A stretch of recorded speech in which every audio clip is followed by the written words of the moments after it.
Ratu Belanda selaku ketuanya. Itu yang ini. Setelah itu naskahnya dibawa ke Jakarta dan diparaf tanggal 15 November 1946 di tempat kediaman Sultan Syahrir. Lalu ditandatangani tanggal 25 Maret 1947 di Istana Negara Jakarta. Jadi di sini hanya proses perundingannya aja, pemarapan sama penandatanganan Jakarta. Itu sebenarnya tentang perundingan yang jadi. Dan baik akan dipaparkan juga di riwayat singkat gedung perundingan Linggarjati. Jadi pada awalnya tahun 1918 di sini sebuah mobil milik Ibu Jasita masih berdiri. Nah, Ibu Jasita menikah sama seorang tersangka bangsa Belanda. Lalu tahun 21 dibangun semi permanen atau setengah roboh. Dan 1930 dijual kepada Tuan Thanos, dibangun seperti ini. Jadi bangunan ini mulai dipermanennya tahun 1930. Tahun 1935 dikembangkan kepada Tuan Major oleh Tuan Major dijadikan hotel Belanda yang bernama Hotel Roosevelt. Lalu tahun 1942 Jepang menjadi Indonesia. Dikuasai Jepang hanya diganti namanya menjadi Hotel Hotel Indonesia. Dan setelah Indonesia merdeka dijadikan Hotel Merdeka. Jadi salah satu alasan itu yang di sini. Tahun 46 berdiri statusnya Hotel Merdeka. Lalu tahun 48 sampai 50 gedung ini dipakai markas Belanda ada di kedua karena ada Belanda perjanjian terjadi. Tahun 1950 hingga 1975 gedung ini terlantar. Saat terlantar oleh masyarakat sekitar dimanfaatkan untuk sekolah rakyat. Jadi sekarang berarti digunakan untuk sekolah rakyat. SD. Selama 25 tahun dan tahun 1976 baru mengalami renovasi dan dijadikan museum memorial sampai sekarang. Tapi di bangunan lantai ini kali ini masih asli ya, hanya atap tapi kalau bisa direnovasi. Dan evolusi itu kebanyakan dari tingkat akan lebih berkualitas. Soalnya ada 20% itu pun ditemukan dari rumah berdiri sebelah sini. Yang di ruangan ini nanti ada satu buah piano sama kursi depan. Dan nanti yang lainnya bisa dilihat di ruang makan sama di ruang pertemuan seperti mana sama mobil. Jadi di sini sudah ada tingkat, setiap kamar juga ada tingkat. Tapi walaupun ada tingkat, bentuknya disesuaikan dengan aslinya. Ya mungkin hanya itu yang dapat saya sampaikan. Kurang lebihnya mohon maaf. Setelah itu mungkin ada yang bisa pilih setiap ruangan sambil foto-foto. Dan sebelumnya mungkin ada yang ditanyakan dulu silakan. Silakan barangkali ada yang ditanyakan sebelum ada yang pilih setiap ruangan.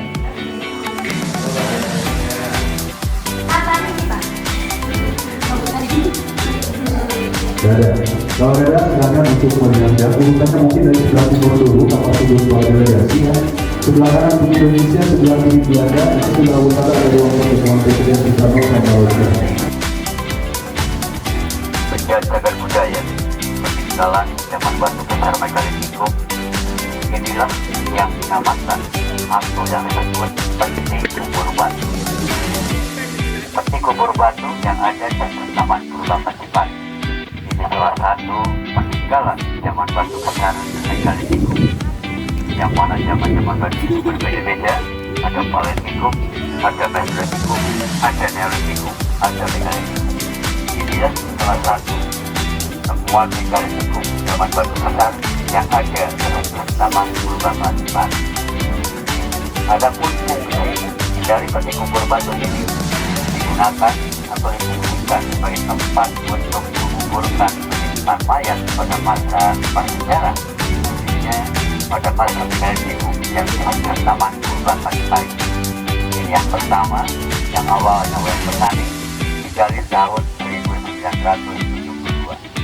Sedangkan yang sebelah barat yang berada itu tahun 1975. Jadi ada perbedaan dalam hal waktu renovasi atau penggalian.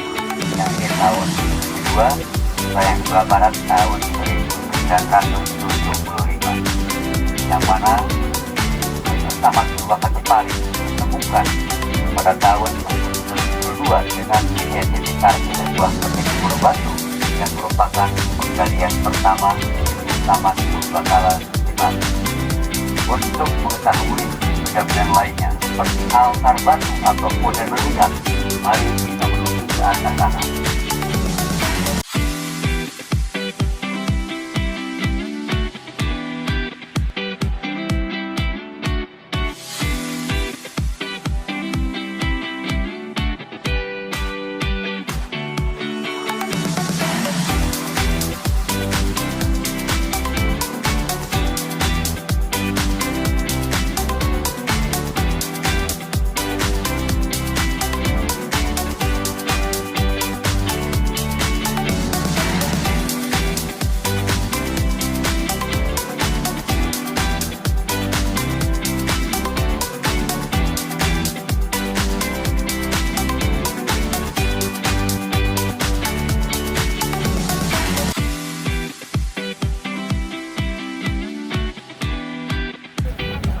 sekarang kita berada di salah satu cagar budaya peninggalan zaman batu besar Megalithicum Kota Medan yang dinamakan altar batu atau punden berpundak. Altar batu atau punden berpundak itu dengan batu yang berundak-undak, dan altar batu atau punden berpundak ini digunakan manusia-manusia prasejarah, manusia purba yang ada di hari ini sebagai tempat untuk upacara-upacara penyembahan terhadap arwah nenek moyang. Batu lebar yang ditopang oleh batu kecil di bawahnya ini yang dinamakan dolmen atau batu meja. Dolmen atau batu meja salah satu peninggalan zaman batu besar Megalithicum, digunakan sebagai tempat untuk penyimpanan sesaji atau sesaji. Yang kedua, untuk dolmen atau batu meja digunakan sebagai tempat untuk penyimpanan sesaji.